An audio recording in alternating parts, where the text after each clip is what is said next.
Malcolm-Jamal Warner, he didn't just drown, he was silenced. That's what his mother, Pamela Warner, believes, and now she's finally speaking out. The world lost Theo from The Cosby Show, but Pamela lost a son who was on the verge of exposing deep, dark Hollywood secrets with missing files, erased security footage, and cryptic warnings Malcolm left behind. This is no accident, it's a cover-up.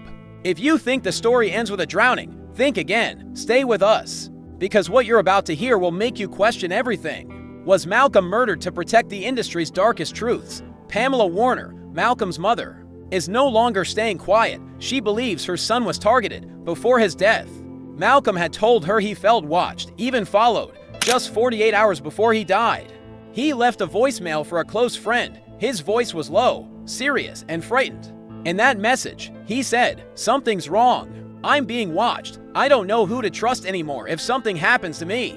It wasn't an accident. Don't let them tell you otherwise. Many brushed it off at the time, thinking maybe he was just anxious or stressed. But now, no one's dismissing it. Malcolm was 54. He was healthy, grounded, and full of purpose.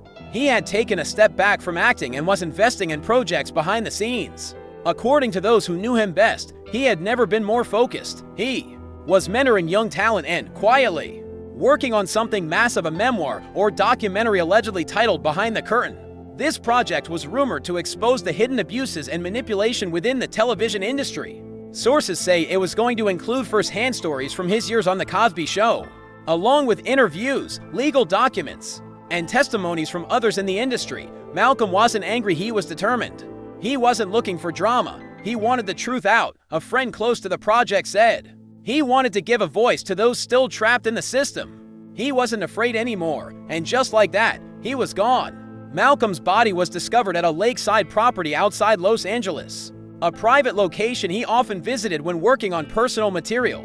Authorities ruled it a drowning. No signs of struggle, no forced entry, nothing suspicious at least.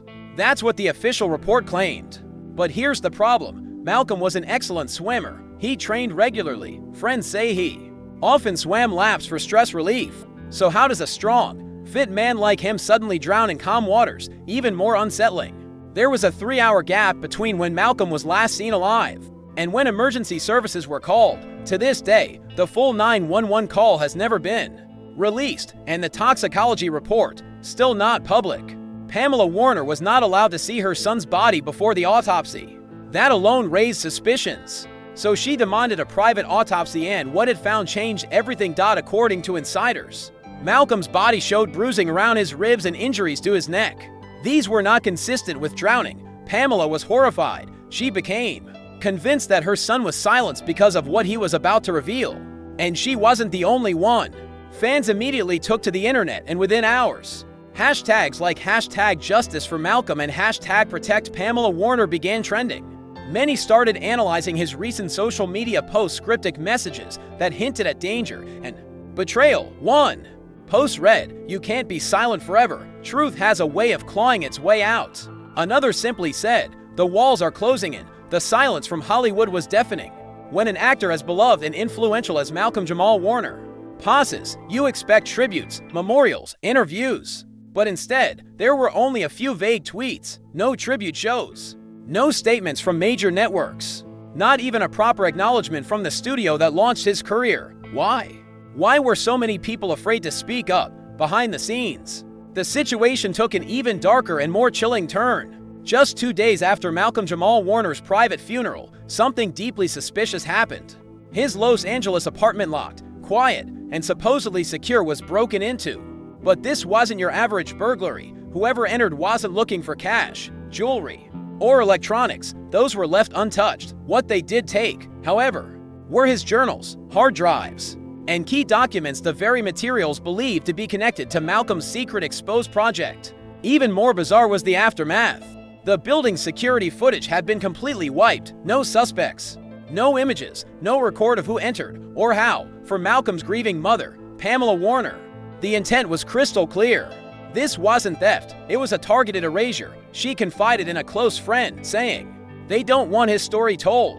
And it didn't stop there. Shortly after the break-in, Pamela, Malcolm's friends, and even a few journalists who had previously interviewed him began receiving anonymous threats. Strange phone calls, eerie voicemails, and emails from untraceable addresses all carried a chillingly similar message: drop it.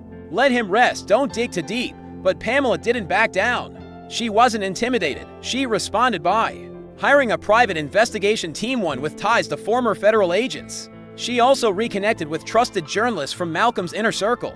Because Pamela holds something incredibly important: access to a digital archive. Malcolm left behind a password-protected vault he warned her only to open if something ever happened to him. This archive is said to contain the entire manuscript of Behind the Curtain, audio interviews, legal documentation, and the names of powerful individuals Malcolm believed the world needed to know about. He had spent years compiling this evidence, carefully and quietly. This wasn't rushed, it was strategic. And it was meant to be released for one reason only: to tell the truth. What adds fuel to the conspiracy theories is the summit he was scheduled to attend. Just days before his death, Malcolm was expected to speak at a private gathering of Hollywood whistleblowers, including a well-known survivor prepared to testify in a decades-old abuse case. That summit was quietly canceled following Malcolm's death.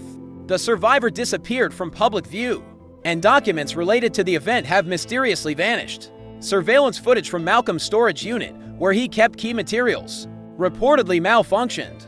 More than one credible source has come forward to say that Malcolm-Jamal Warner was preparing to name names, specifically a high-ranking television executive who had allegedly attempted to silence him years ago.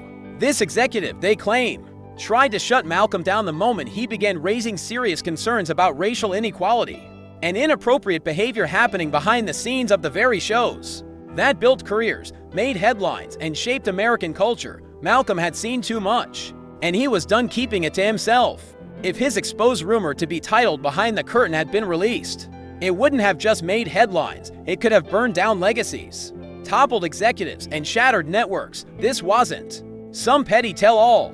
It was a ticking time bomb, a reckoning that could have changed the entertainment industry forever. But now, with Malcolm gone under mysterious circumstances, the fight he was preparing to lead has become a rallying cry for truth seekers everywhere. The movement surrounding his death is growing louder by the day. Fans aren't sitting back and mourning quietly, they're mobilizing.